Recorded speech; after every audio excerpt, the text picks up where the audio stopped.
ಕೋಟ್ಯಾಂತರ ಜನಗಳಿಗೆ ಅನುಕೂಲ ಆಗುತ್ತೆ. ಬಹುತೇಕ ಮನೆಗಳಿಗೆ ಒಂದಲ್ಲ ಒಂದು ರೀತಿಯಲ್ಲಿ ಅನುಕೂಲ ಆಗುತ್ತೆ. ಇಂತಹ ತೀರ್ಮಾನ ಬಹುಶಃ ಭಾರತದ ಇತಿಹಾಸದಲ್ಲಿ ಯಾವ ಸರ್ಕಾರವೂ ತೆಗೆದುಕೊಂಡಿಲ್ಲ. ಅಷ್ಟು ದೊಡ್ಡ ಪ್ರಮಾಣದ ತೀರ್ಮಾನವನ್ನ ನಮ್ಮ ಸರ್ಕಾರ ತಗೊಂಡು ಜನಕ್ಕೆ ಸಹಾಯ ಮಾಡ್ತಾ ಇದೆ. ಸರ್, ನೀವೇ ಹೇಳಿದ್ರಿ 50,000 ಕೋಟಿ ಆಗುತ್ತೆ ಇದಕ್ಕೆ ಆದಾಯ ಅಂತ ಹೇಳಿ. ಸೊ ಆದಾಯ ಕ್ರೋಢೀಕರಣ ಏನು ಸರ್? ಇದು ವೆಚ್ಚ ಆದ್ರೆ ಆದಾಯ ಕ್ರೋಢೀಕರಣವನ್ನ ಯಾವ ರೀತಿ ಮಾಡಬೇಕು ಅಂತ ಹೇಳಿದ್ದಾರೆ? ಅಲ್ಲ, ನೀವು ಯಾವ್ದಾದ್ರು ಒಂದ್ ಸ್ಟ್ಯಾಂಡ್ ತಗೊಳ್ಳಿ, ಒಂದ್ಸತಿ ಕಂಡೀಷನ್ ಯಾಕೆ ಹಾಕ್ತೀರಿ ಅಂತ ಕೇಳ್ತೀರಿ. ಇಲ್ಲ ನಾವು ಜನಕ್ಕೆ ಸಹಾಯ ಮಾಡಬೇಕು ಅಂತ ಹೇಳಿದ್ರೆ ಮತ್ತೆ ಎಲ್ಲಿಂದ ದುಡ್ಡು ತರ್ತೀರಿ ಅಂತ ಕೇಳ್ತೀರಿ. ಯಾವ್ದು ನಿಮ್ ಸ್ಟ್ಯಾಂಡು? ಹಾಗಾದ್ರೆ ಮಾಡ್ಬೇಕಾ ಬೇಡ ಅನ್ನೋದಾ ನಿಮ್ ಸ್ಟ್ಯಾಂಡು? ಸರ್ಕಾರ ನಡೆಸುವಾಗ ನಾವು ಎಲ್ಲಿಂದ ಕ್ರೋಢೀಕರಣ ಮಾಡಬೇಕು ಅನ್ನೋದು ನಮಗೆ ಗೊತ್ತಿದೆ. ಈಗ 50,000 ಕೋಟಿ ಕೊಡ್ತೀವಿ ಅಂದ್ರೆ ಎಲ್ಲಿಂದ ತರ್ತೀರಿ ಅಂತ ಕೇಳ್ತೀರಿ. 50,000 ಕೋಟಿ ಕೊಡ್ತಾ ಇದೀವಿ ಅಂತ ಹೇಳಿದ್ರೆ ಕಂಡೀಷನ್ಸ್ ಯಾಕೆ ಹಾಕಿದಿರಿ ಅಂತ ಕೇಳ್ತೀರಿ. ನಿಮ್ದು ಏನು ವಾದ? ಹಾಗಾದ್ರೆ ಕೊಡ್ಬೇಕಾ ಬೇಡವಾ? ಜನಕ್ಕೆ ಅದನ್ನ ಹೇಳಿ. ನೀವು ಕೊಡ್ತೀವಿ ಅಂದ್ರೆ ಅದಕ್ಕೊಂಥರ ಮಾತಾಡ್ತೀರಿ, ಇಲ್ಲ ಕಂಡೀಷನ್ಸ್ ಹಾಕಿದ್ರೆ ಅದನ್ನ ಟೀಕೆ ಮಾಡ್ತೀರಿ. ಹಾಗಾಗಿ ಇದು ಜನಗಳಿಗೆ ಇಷ್ಟು ದೊಡ್ಡ ಪ್ರಮಾಣದ ಸಹಾಯ ಮಾಡುವಂತಹ ಕೆಲಸ ಯಾವ ಸರ್ಕಾರದಿಂದಲೂ ಇತಿಹಾಸದಲ್ಲಿ ಆಗಿಲ್ಲ. ಇವತ್ತು ಸೆಂಟ್ರಲ್ ಅಲ್ಲಿ ಬಿಜೆಪಿ ಬಂದ ಮೇಲೆ ಶ್ರೀಮಂತರ ಮೇಲೆ ಒಂದು ವರ್ಷಕ್ಕೆ 2 ಲಕ್ಷ ಕೋಟಿ ತೆರಿಗೆಯನ್ನ ಕಮ್ಮಿ ಮಾಡಿದ್ದಾರೆ.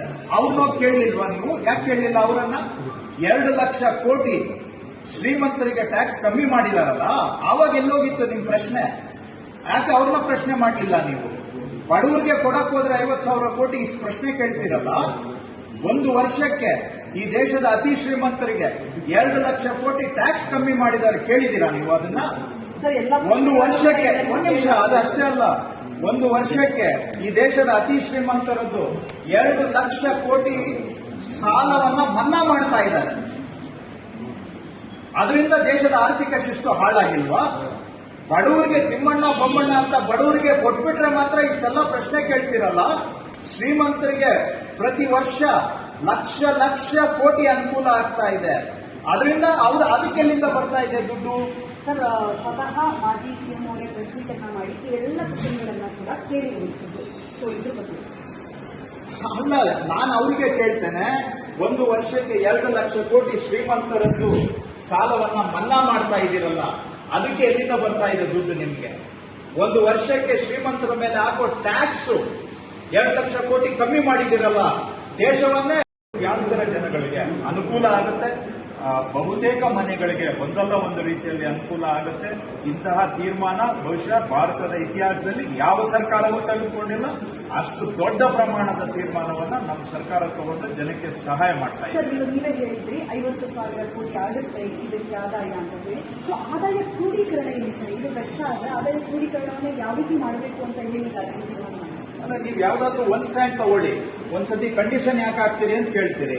ಇಲ್ಲ ನಾವು ಜನಕ್ಕೆ ಸಹಾಯ ಮಾಡಬೇಕು ಅಂತ ಹೇಳಿದ್ರೆ ಮತ್ತೆ ಎಲ್ಲಿಂದ ದುಡ್ಡು ತರ್ತೀರಿ ಅಂತ ಕೇಳ್ತೀರಿ. ಯಾವ್ದು ನಿಮ್ ಸ್ಟ್ಯಾಂಡು? ಹಾಗಾದ್ರೆ ಮಾಡ್ಬೇಕಾ ಬೇಡ ಅನ್ನೋದಾ ನಿಮ್ ಸ್ಟ್ಯಾಂಡು? ಸರ್ಕಾರ ನಡೆಸುವಾಗ ನಾವು ಎಲ್ಲಿಂದ ಕ್ರೋಢೀಕರಣ ಮಾಡಬೇಕು ಅನ್ನೋದು ನಮಗೆ ಗೊತ್ತಿದೆ. ಈಗ 50,000 ಕೋಟಿ ಕೊಡ್ತೀವಿ ಅಂದ್ರೆ ಎಲ್ಲಿಂದ ತರ್ತೀರಿ ಅಂತ ಕೇಳ್ತೀರಿ. 50,000 ಕೋಟಿ ಕೊಡ್ತಾ ಇದೀವಿ ಅಂತ ಹೇಳಿದ್ರೆ ಕಂಡೀಷನ್ಸ್ ಯಾಕೆ ಹಾಕಿದಿರಿ ಅಂತ ಕೇಳ್ತೀರಿ. ನಿಮ್ದು ಏನು ವಾದ? ಹಾಗಾದ್ರೆ ಕೊಡ್ಬೇಕಾ ಬೇಡವಾ? ಜನಕ್ಕೆ ಅದನ್ನ ಹೇಳಿ. ನೀವು ಕೊಡ್ತೀವಿ ಅಂದ್ರೆ ಅದಕ್ಕೊಂಥರ ಮಾತಾಡ್ತೀರಿ, ಇಲ್ಲ ಕಂಡೀಷನ್ಸ್ ಹಾಕಿದ್ರೆ ಅದನ್ನ ಟೀಕೆ ಮಾಡ್ತೀರಿ.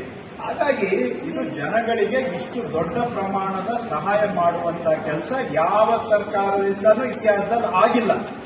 ಇವತ್ತು ಸೆಂಟ್ರಲ್ ಅಲ್ಲಿ ಬಿಜೆಪಿ ಬಂದ ಮೇಲೆ ಶ್ರೀಮಂತರ ಮೇಲೆ ಒಂದು ವರ್ಷಕ್ಕೆ 2 ಲಕ್ಷ ಕೋಟಿ ತೆರಿಗೆಯನ್ನ ಕಮ್ಮಿ ಮಾಡಿದ್ದಾರೆ. ಅವ್ರನ್ನ ಕೇಳಲಿಲ್ವಾ ನೀವು? ಯಾಕೆ ಕೇಳಲಿಲ್ಲ ಅವರನ್ನ?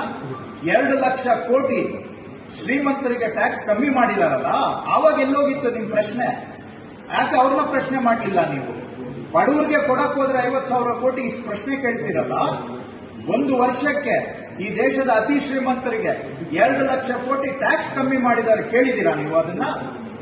ಒಂದು ವರ್ಷಕ್ಕೆ, ಒಂದು ನಿಮಿಷ, ಅದಷ್ಟೇ ಅಲ್ಲ, ಒಂದು ವರ್ಷಕ್ಕೆ ಈ ದೇಶದ ಅತಿ ಶ್ರೀಮಂತರದ್ದು 2 ಲಕ್ಷ ಕೋಟಿ ಸಾಲವನ್ನ ಮನ್ನಾ ಮಾಡ್ತಾ ಇದ್ದಾರೆ. ಅದರಿಂದ ದೇಶದ ಆರ್ಥಿಕ ಶಿಸ್ತು ಹಾಳಾಗಿಲ್ವಾ? ಬಡವರಿಗೆ ತಿಮ್ಮಣ್ಣ ಬೊಮ್ಮಣ್ಣ ಅಂತ ಬಡವರಿಗೆ ಕೊಟ್ಬಿಟ್ರೆ ಮಾತ್ರ ಇಷ್ಟೆಲ್ಲ ಪ್ರಶ್ನೆ ಕೇಳ್ತಿರಲ್ಲ. ಶ್ರೀಮಂತರಿಗೆ ಪ್ರತಿ ವರ್ಷ ಲಕ್ಷ ಲಕ್ಷ ಕೋಟಿ ಅನುಕೂಲ ಆಗ್ತಾ ಇದೆ. ಅದರಿಂದ ಅದಕ್ಕೆಲ್ಲಿಂದ ಬರ್ತಾ ಇದೆ ದುಡ್ಡು? ಸರ್, ಸ್ವತಃ ಮಾಜಿ ಸಿಎಂ ಅವರೇ ಪ್ರೆಸ್ ಮೀಟ್ ಅನ್ನ ಮಾಡಿ ಎಲ್ಲ ಕ್ವಶನ್ಗಳನ್ನ ಕೂಡ ಕೇಳಿರುವಂಥದ್ದು. ಸೊ ಇದ್ರ ಬಗ್ಗೆ ಅಲ್ಲ, ನಾನು ಅವರಿಗೆ ಕೇಳ್ತೇನೆ, ಒಂದು ವರ್ಷಕ್ಕೆ 2 ಲಕ್ಷ ಕೋಟಿ ಶ್ರೀಮಂತರದ್ದು ಸಾಲವನ್ನ ಮನ್ನಾ ಮಾಡ್ತಾ ಇದ್ದೀರಲ್ಲ, ಅದಕ್ಕೆ ಎಲ್ಲಿಂದ ಬರ್ತಾ ಇದೆ ದುಡ್ಡು ನಿಮ್ಗೆ? ಒಂದು ವರ್ಷಕ್ಕೆ ಶ್ರೀಮಂತರ ಮೇಲೆ ಹಾಕೋ ಟ್ಯಾಕ್ಸ್ 2 ಲಕ್ಷ ಕೋಟಿ ಕಮ್ಮಿ ಮಾಡಿದಿರಲ್ಲ, ದೇಶವನ್ನೇ